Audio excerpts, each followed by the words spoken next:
joining a new company is like buying a new pair of trainers or buying a new pair of shoes, right? It's got to be the right fit, right? And you can do a little bit of wearing in.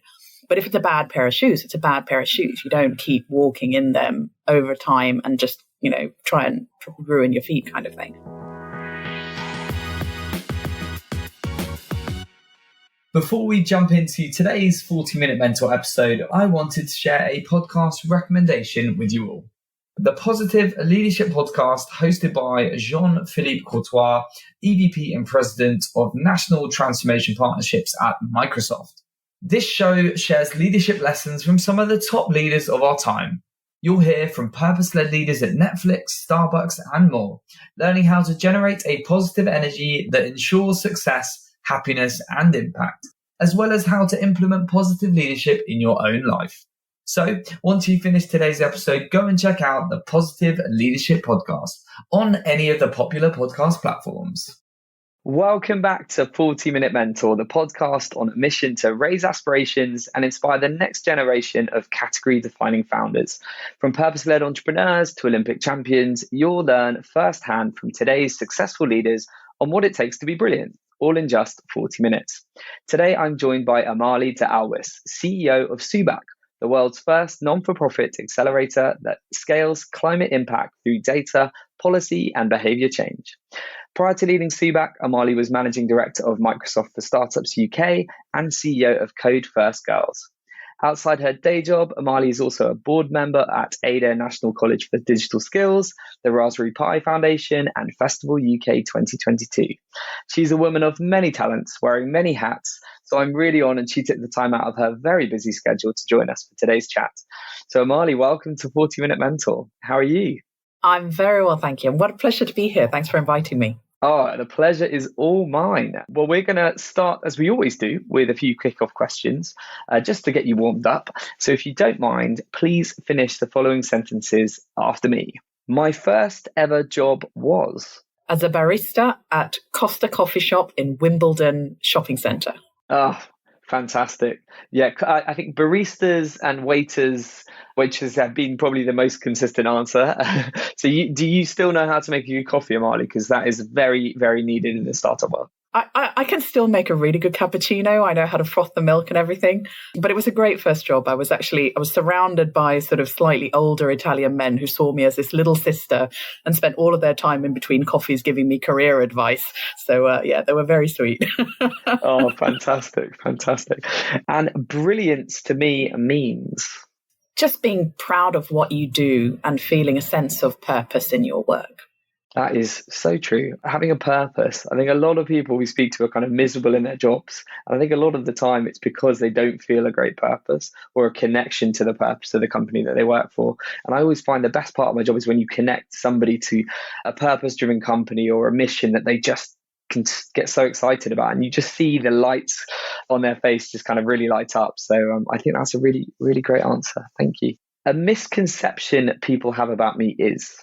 that I only work and that I don't relax. I'm actually really polarized in how I live my life. I'm either working at full tilt or I'm being really, really lazy. And when I'm really lazy, I'm really lazy. And I think that's a really important balance to have, especially as a founder, because otherwise you just burn yourself out. Yeah, that's so true. And I think sometimes I feel like founders need to learn how to be lazy. you meet certain people that just work nonstop and just really struggle to kind of get any downtime. But I'm the same. I love a Netflix binge and nothing more than just kind of kicking back. I wouldn't say I'm brilliant at it, but when I do, I really, really get into it. What do you like to do in your spare time, Amali? I do a lot of reading, actually, and I do Netflix binges as well. But I'm a really big fan of sci-fi and fantasy books. And actually, before I joined Subak, I had some time off.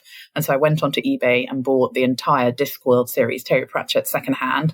So I'm slowly working my way still through them. It's been a year, but I'm on to probably like book 12 or something like that. But it's an amazing series. Fantastic. I'm sure there'll be some fans of Terry Pratchett's work listening to this, applauding. And finally, Amali, can you share something that we wouldn't learn from your CV? So that could be a failure or a setback, something from your career that you've really learned a lot from.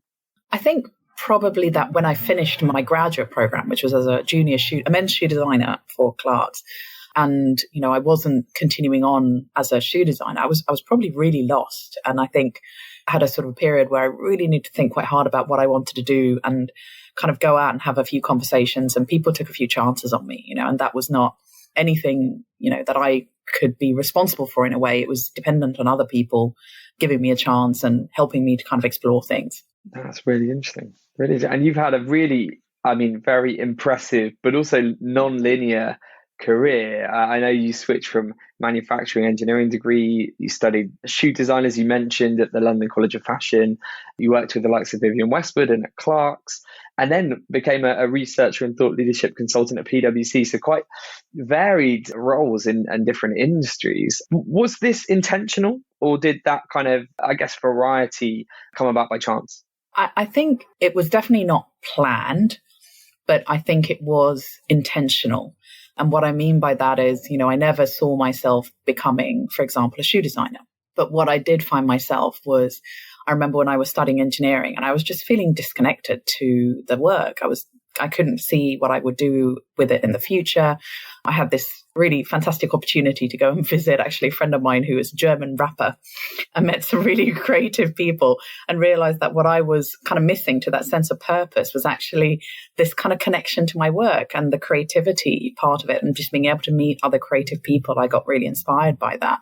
And then it was kind of that intentionality was around chasing creativity and what did I feel creative would look like to me. And I knew at that point, I like the geeky creativeness. I like the design aspect of, if you look at a plan for a shoe, it looks like an engineering diagram, and something about that kind of appealed to me. So yeah, I think not planned, but intentional, but chasing something which would inspire me, I guess. No, I love that. And for anyone that might be thinking about making a big career transition at the moment, were there particular transferable skills or characteristics that you felt helped you make those various moves, whether it's from shoe design to becoming a consultant? What were some of the things that really helped you in the various transitions? I think it's almost recognizing what it is that you're good at, as far as, what you enjoy doing, how do you want to spend your day? And I think with all of the things I've done, for example, I'm really good with research. I'm not good with exams. So anything which allows me that space to go down little rabbit holes, to understand pictures, to then look for opportunities, to think about strategies, I get really excited by. So whether that was being a researcher, whether that was designing a range for shoes, whether that was, running a company and thinking about how you build success in that, all of that thinks about, requires you to go and be interested in things and to do research and then to structure some sort of output or solution off the back of that. So those are kind of the things that I guess I took through. In addition, I think I really liked things which enabled me to actually just meet really interesting people and kind of work with interesting people and be curious. So I think, those were common threads certainly that I took through all of my roles, hopefully. Oh, that's really interesting. I think with the nonlinear career you've had, I think times are changing, and I think everyone in our industry recognizes that people are staying in roles for less time than they used to. But I think there is still probably a bit of maybe a feeling when somebody moves around a lot that it's kind of job hopping.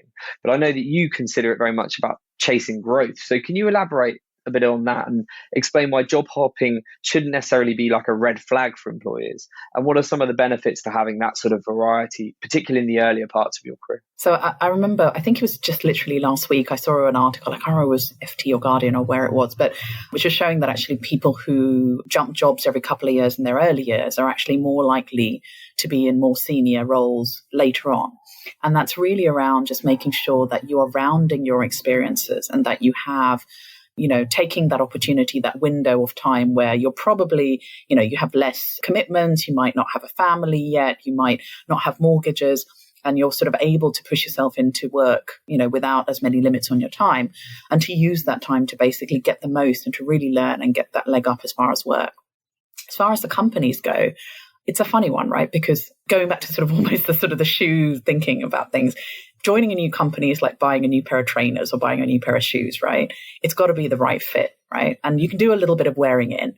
But if it's a bad pair of shoes, it's a bad pair of shoes. You don't keep walking in them over time and just, try and ruin your feet kind of thing. So I think you can give it a shot. I think you should always, put your best into things. But I think if it's not the right fit for you and if you're not the right fit for them, rather than just continuing to push yourself and be unhappy in something you do, find something that is more rewarding. And I think for the companies, to find someone who is looking for you. This person has been actively looking for an organization who they can give their best to. They're moving because they care. They're moving because they want to be passionate and be connected. So if you can offer that environment for this person, they're just going to be the most incredible employee, because they're going to give you time and effort and care about the work that they do, because they've kind of shown that, where they haven't felt that they've wanted to move on, get better experiences and find a new place which will make them happier. So see it as a way to just recognize people who are really dedicated, who are thoughtful, who are reflective, who can be analytical about their needs, and also those who are conscientious about what they want to put their time and effort to. Oh, what a great answer. And I love that shoe analogy there. And I'm sure there are people listening to this that are going to be miserable in their jobs with sore feet, maybe. And I really hope they hear that and realize that there are options out there. You can go work for a company that you're truly passionate about, because we see so many people that just kind of grind it out and are unhappy, and it affects their home life and their relationships, and they don't bring their best self to work anyway. So I find it always really sad when you just see that continually, when there is an opportunity to kind of step away.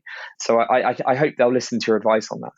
Yeah. And I think, I say this from a position of privilege, of us being in a country where there are job opportunities. I live in London, there are opportunities here.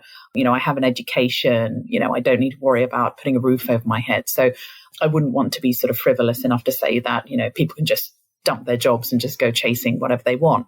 But I think if you are in a position where you have that choice and you can put in place some planning to allow you to bridge over making those changes, why would you not want to do that? Spending the amount of time that we do at work and how much of a role it plays in how we are happy in our lives. I think it would be a shame for someone to be miserable if they have an option to move beyond that. Very true. Yeah, I think that's a really important point to make.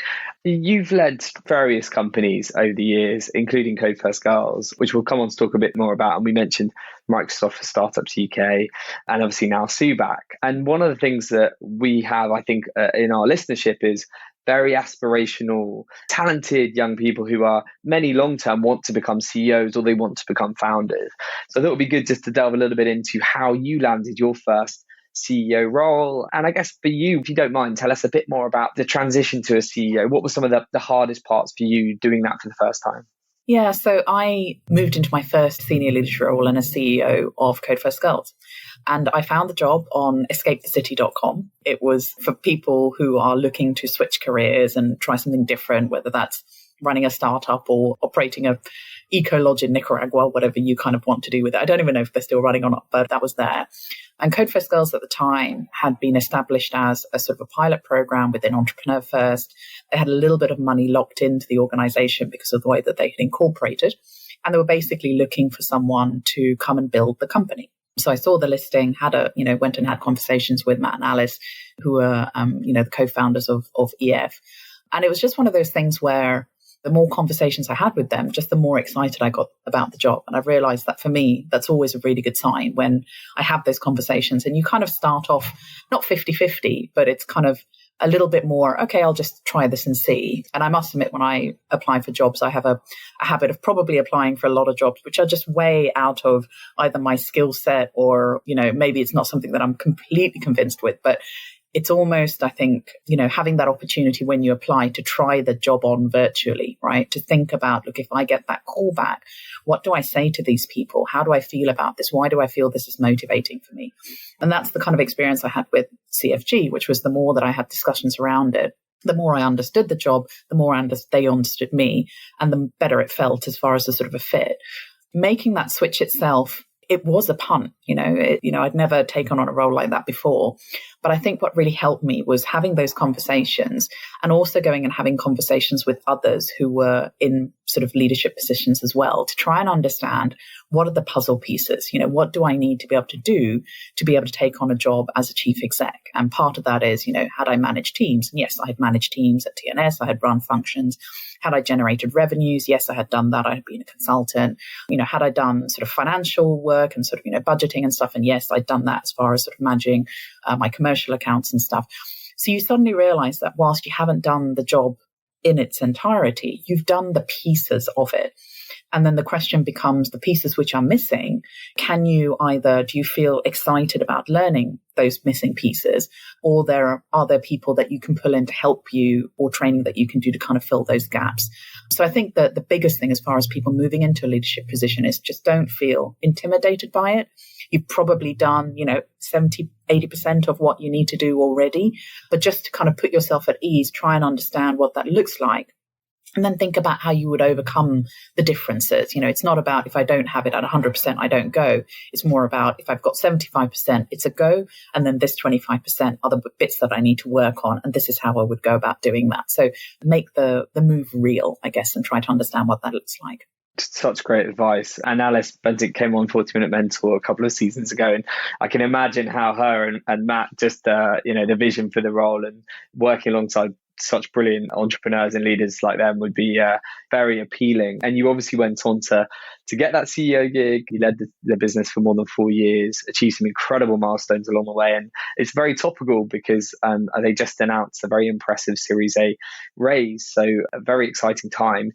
For anyone that hasn't heard of Code First Girls, and I'm sure if you hadn't before the last few weeks, you might well do now. But for anyone that hasn't, can you just share a bit more about the company, why you got involved, and what was the role that you played in that journey? Yeah, so Code First Girls is focused on getting women into the tech industry. And they do that through largely education, but also working with corporate clients to help them understand how do they recruit, how do they make sure that you get people into role.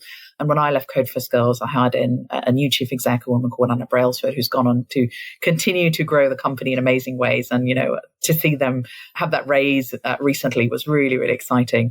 For me, as far as when I joined Code First Girls, it didn't exist as a company. They had run a pilot, and I inherited some very helpful sort of people from a Matt and Alice and their advice perspective. But we had a random Dropbox full of a few files. I had a part-time associate. And it was a build. It was a build from a ground up based on a sort of an idea of what could be a good idea.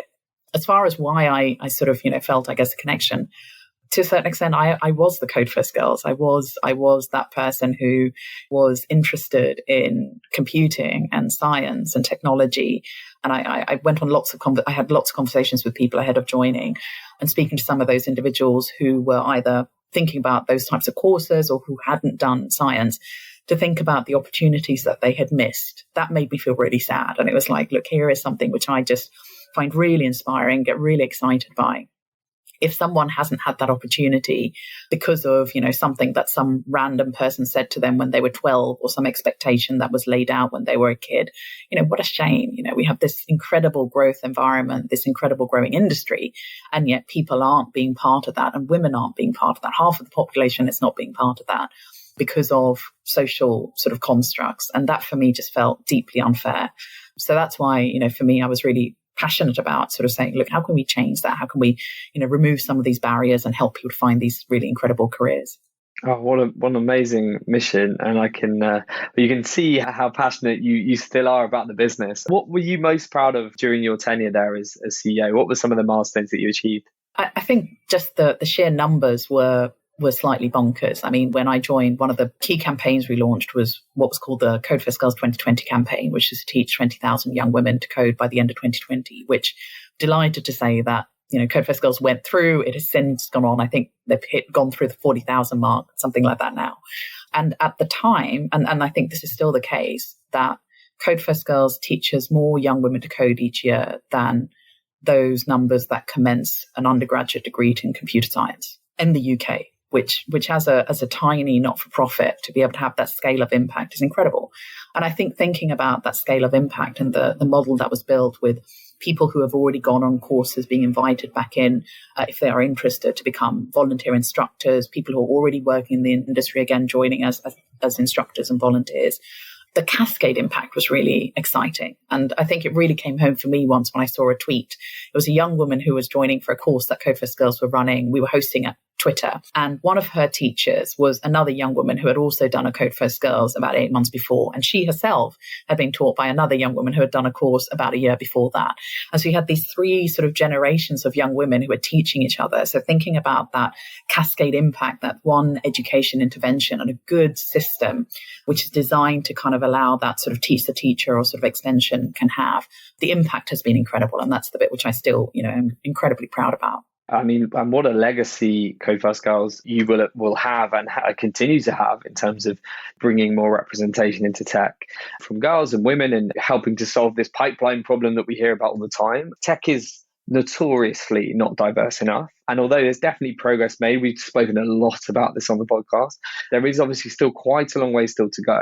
And I'm hoping very much so that the likes of Code First Girls and other companies out there are going to continue to kind of really push the boundaries when it comes to making the industry much more equal. Why do you think, given you've been around the tech ecosystem for such a long time now and are very much a key leader in it, why do you think we're still not there yet? And what would you like to see change sort of in the years ahead? I think, as much as tech has its own history with this as an issue, right? And we can talk to, I had the pleasure of being on a radio show once with Dame Stephanie Shirley. And she was talking about how she worked at the post office when the transition sort of happened as far as computing moving from actually a female-led industry. And, the early programmers were women. They were punching punch cards. Dame Stephanie Shirley, she had a company where there were literally women with kids punching on their kitchen tables type of thing. But as soon as money started getting into it, for example, the post office actually changed their job bands, their classifications, so that less women could be doing those jobs and the more profitable roles could be held by men. So there has been some active and targeted sort of social engineering around the tech industry to push women out of the industry. And, that plus, early advertising of home computers, which was largely focused on young boys and all of these types of things. But all of that is a result of just society as a whole, right? When we're not just talking about the tech industry, we're talking about how we as society see our women, right? And how we see the role that women play in society. We are fortunate in the UK to have, from a job perspective, about 50% of the workforce are women, but we still have a gender pay gap, right? We still have more women who are doing more less paid roles, junior roles, not holding senior positions. So this is kind of just part of a much larger conversation. And thankfully, we have had change. It is not enough, but change is happening. But it is, societal change, which is kind of driving a lot of this and societal challenges. And talking to those young girls, what they are told, are young girls encouraged by their families to be, engineers, to be doctors, to be physicists, to be, astronauts, to follow sciences and technology subjects. And the reality is they still aren't. And I think it was the Women in Engineering Society maybe a few years ago who did a study actually looking at the types of jobs that parents would consider suitable for their girls and boys. And inevitably for the girls, it's things like, being nurses, being teachers still to these days. For boys, it's being engineers or footballers or, scientists and stuff. So this is why we still have low numbers, both because of the systemic issues as far as the technology sector, but also just societal issues as a whole. But thankfully, change is possible. Indeed. And I really hope, my daughter's 6 and is very interested in all things technology. And I having worked in this industry for a while, I'm very hopeful that she will follow suit and work in it potentially. She's certainly showing the interest in it. But I really hope by the time she's my age that we'll be having a very different conversation around this. I really hope you're enjoying today's episode so far. But before we continue hearing from today's mentor, I wanted to take a minute to give a shout out to our series sponsors, Alchemist. Alchemist is an industry-leading learning and development company using immersive and interactive experiences to help increase employee engagement, levels of happiness and achievement across your teams and overall productivity. Alchemist presents L&D departments with an opportunity to innovate and be bold in their approaches to blended learning. If you love the sound of this as much as we do here at JBM, then head over to thisisalchemist.com/40-minute mentor to learn more. And now back to our 40-minute mentor. Just for anyone that's listening to this, any founders, investors potentially from tech that clearly have a lot of influence, Do you have any advice in terms of how, whether it's founders or CEOs of companies, what they can do in their companies right now to make the industry as a whole slightly more diverse, more inclusive to different types of backgrounds? I think the biggest thing is just to actually care about it. And it's one of those things where, we care about it without having to know all the answers and start that journey, even if you're not perfect. We set targets as business leaders on everything, whether that's looking at staff retention, whether that's thinking about our revenues and our profit margins. We don't always know the answers. So, you'll set your goal at the beginning of the year and say, okay, we want to reach, X amount of million in revenue this year. And then what you do is you go away and you figure it out. You speak to your leadership team, you speak to your investors, you think about your products, and you reverse engineer what will be a good way for you to actually deliver to that. Thinking about your diversity in a business is the same. You won't know all the answers going in, but don't shy away from setting yourself some targets and then using that as an opportunity to go and explore and find the right mechanisms for your business and put your money where your mouth is. You don't need a huge amount of it. And I think even for small companies, even for startups, there's an awful lot you can do to actually get support. Organizations like Tech Talent Charter, which do sort of peer-to-peer, sort of company-to-company support and offer sort of advice from others going on the same journey, are great places to start. So don't be worried about making a start, even if you're not very good at it. It's very true. Great advice. And for anyone that's listening to this that is looking to get into technology, maybe STEM roles, particularly women, and even more so potentially women from underrepresented backgrounds, what advice do you have for them to break into tech and be successful in the industry? I would say first thing, just get started. And second thing, find a good community. So whether that's, joining courses like Code First Girls, you have organizations like Founders and Coders, the Institute of Coding, which actually is an umbrella organization, but they bring together loads of free courses run by universities, not just university degrees, but actually short courses and stuff as well. So there are loads and loads of organizations out there where you can actually access education. But I think the biggest thing is do so with others if you can, because, I don't know, for a lot of people, myself included, doing something on your own can be really, really lonely. So actually finding people who are going along the same journey as you, who can keep you motivated, who you can meet up with, who you can study with, it's just a really important part of that. And then just go and have some conversations, go to meetups, go to events, go to conferences, get to meet some of the other people working in these ecosystems. Because thinking about sort of, feeling like an outsider, how do you stop feeling like an outsider? You start to become an insider, right? And the only way to do that is to start sort of feeling comfortable in those environments. And definitely, it's not about navel gazing. It's not just about, finding a small group and just sticking to it. Understand the industry. So, use that opportunity to kind of explore what is out there and find the place that you're comfortable with and what inspires you. So true. And I must say that I think as an industry, people in technology are very giving of their time and very welcoming from my experiences. And I think there are some fantastic communities, whether it's the ones you mentioned. And even if you are looking for another role within it, whether it's an operations role or whether it's you're being a founder yourself, I'm part of a founders group of over 350 founders. And it's not only incredibly useful for tactical things and strategic things, but also just as a form of group therapy, just to talk to others that are in a similar boat to you, to get ideas and a support network, kind of that peer-to-peer network. I think it's something we all could do with. So I'd absolutely echo what you just said there and encourage people to go out and find it. I'm really excited to come on to talk about what you're doing now, and that is as CEO of Subak. So for anyone that's not heard of the business before, can you tell us a bit about, Subak's mission and why you decided to join when you did as CEO? So Subak is really around saying, look, climate change, and I think this is as far as sort of startups and founders go, and the idea that you want to go and solve big, juicy problems. This is the biggest, juiciest problem out there, right? If there is no planet for us in 100 years, that's a pretty big issue, right? And, whilst the planet will continue on, human beings, we're the ones who will suffer, right? So we have this time crunch. We are trying to solve these problems at speed. We know that these big issues are not just localized, that they are global. So Subak was really formed around this idea that, number one, we need to be answering problems more quickly and more effectively. And to do so, we need to share information. We need to share data. Number two was that whilst we have lots of money going into the industry, quite a lot of it is equity-based, which is really important and critical, but it's not the full picture, right? Because not every answer to climate actually will deliver a profit, right? So we have to have a space for doing the non-profit generating parts, or the parts which maybe don't suit an equity funding model. And it might be just that they're revenue businesses or other types of things as well. And the other part was to say, look, if we are talking about businesses which are running as whether it's revenue businesses or not-for-profits or charities, how do we ensure that we can take a little bit of the lesson from the for-profit space and help them to scale better?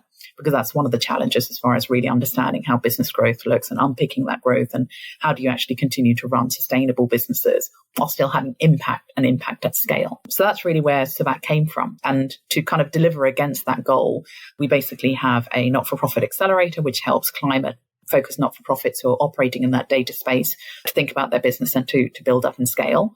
We also fund fellowships. So these are data fellowships, so individuals who are undertaking really interesting and additive work within the climate data space to go off and be able to do that against small amounts of funding available there. And then the last part, which is that community part, which is to say, look, we're all collecting terabytes of data every single day. And the old position, which is that you collect all of this data, you hoard it, you sit on it for a decade until it's obsolete, just frankly isn't going to help anyone as far as solving climate problems. So let people know what you have. So we have a global data catalog. If you go to data.subak.org, anyone can access this, where we're basically mapping climate data. Some of it is open, some of it is shared, or it might be behind paywalls, but it's a way for you to find out who has what data, so that rather than people unnecessarily then having to go and repeat data exercises, they at least know who's got the information and they can go and open conversations there.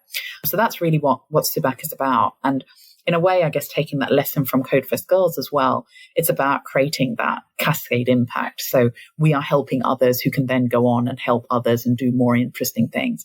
We're also going hunting for neglected areas. And this is around saying, again, that we don't want to just be addressing problems which are either problems in the global north or problems in area where, we're connected through our network. We want to actually solve problems in the areas which are the most impacted, or those who are the greatest levers as far as reducing carbon emissions as well. So that's really, I guess, Subak and what we're kind of doing. And we're fundraising ourselves. We've just launched our own grant fundraise to raise £20 million to actually go and expand into 6 new global markets. And again, to kind of address that and create these sort of hubs for data excellence, and just make sure that people have the right tools and the right information to actually solve climate issues. What an amazing mission, and what a great impact you will be able to have in what is undeniably the biggest crisis facing our planet. So hats off to you and the team. I'm very excited about what you're going to be doing. For anyone that's intrigued, can you share a bit more about the type of startups or founders that you're working with? And for anyone that's thinking about getting involved, like, what can founders expect from the accelerator, and what sort of experience are they going to have? So as far as the organizations go, if you are a founder who's running a business operating under a not-for-profit structure, so that can be a limited company, which is limited by guarantee, that can be a community interest company, a CIC, that can be a charity, we're very flexible. But if the revenue structure, the equity structure is one that, you're prohibited from using as far as your incorporation, and you're working on climate and you have a data theme, come find us.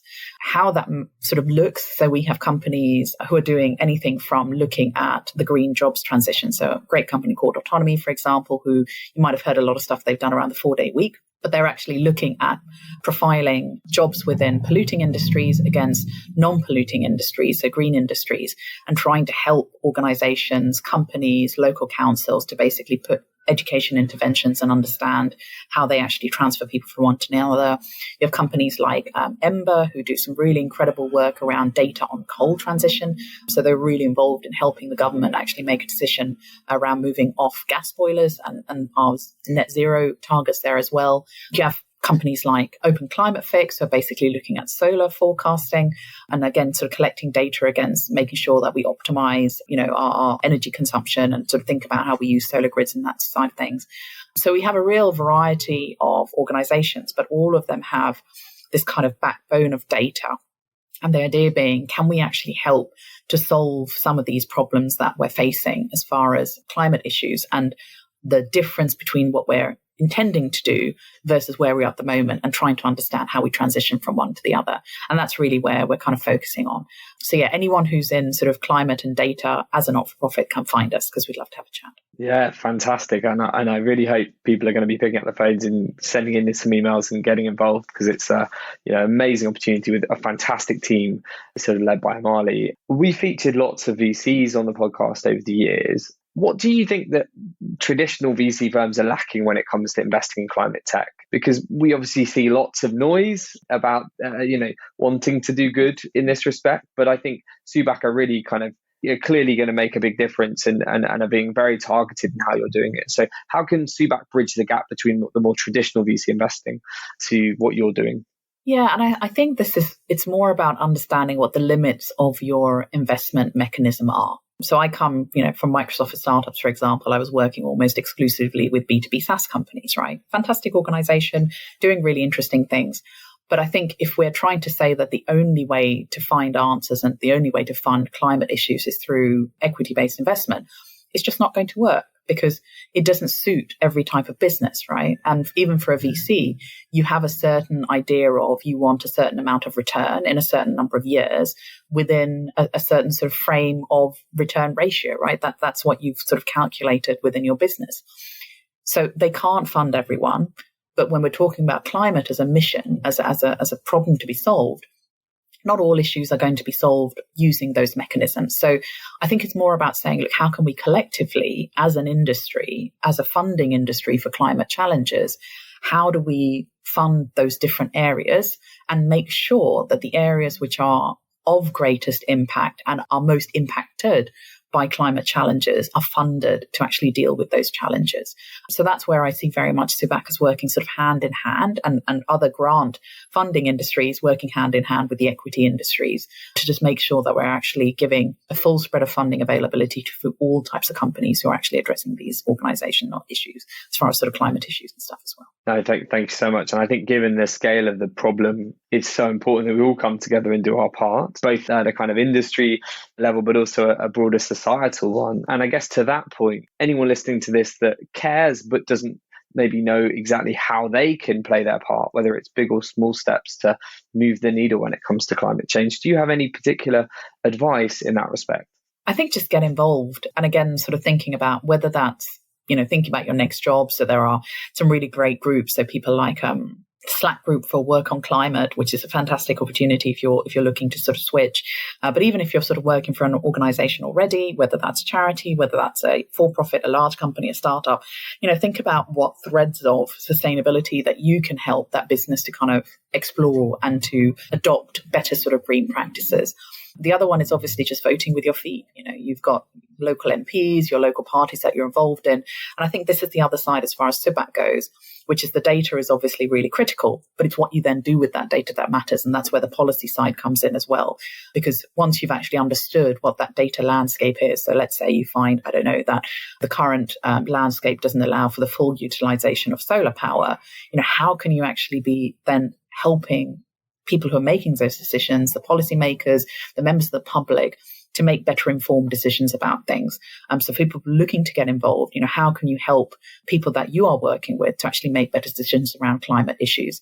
And even sort of, thinking about education and how you can sort of change your own personal behavior. So we have a great company called Aim High, who are again one of our members.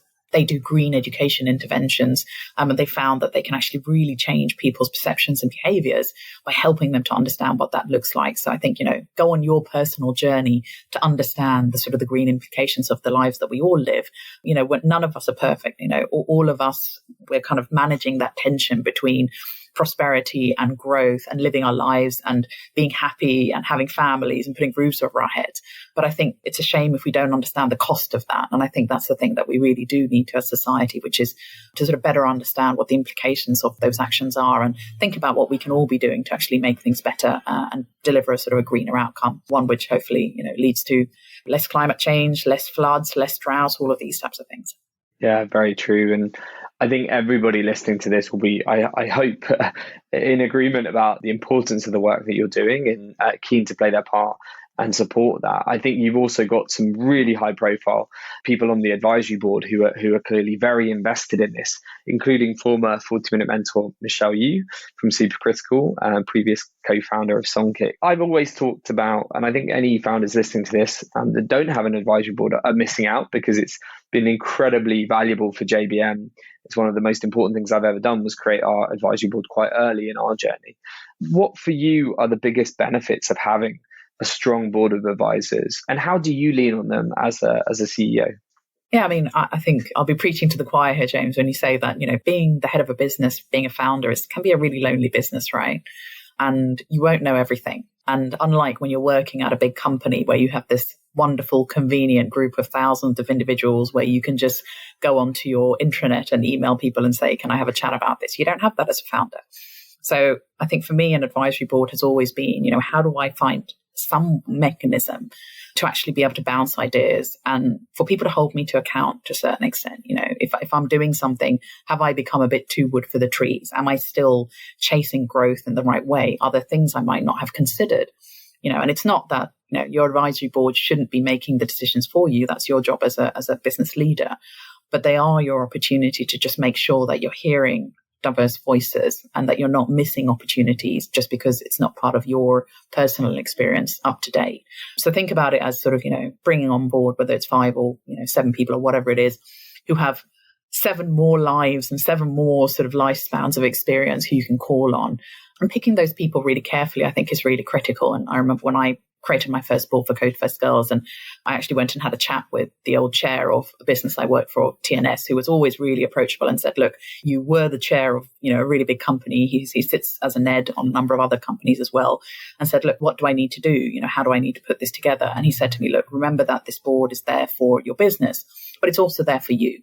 So these need to be people who you can kind of grow from, you can learn from, you can work with, who will be supportive of you. And, to see that as an opportunity to not have to suffer in silence, I think, in a lot of cases, and help you, with some of those business challenges, whether that's raising revenue, whether that's finding any funding, whether that's, problems with HR, whatever that is. I couldn't agree more. And I think the best board of advisors that have that interesting combination of being able to hold you to account and sometimes tell you hard truths and, be that critical friend, but also they have your back and are really invested and, will open up their networks for you, will champion you, will be there when you most need them. And I think you need the combination of the good cop, bad cop in a board of advisors, and it typically will really get the best out of you.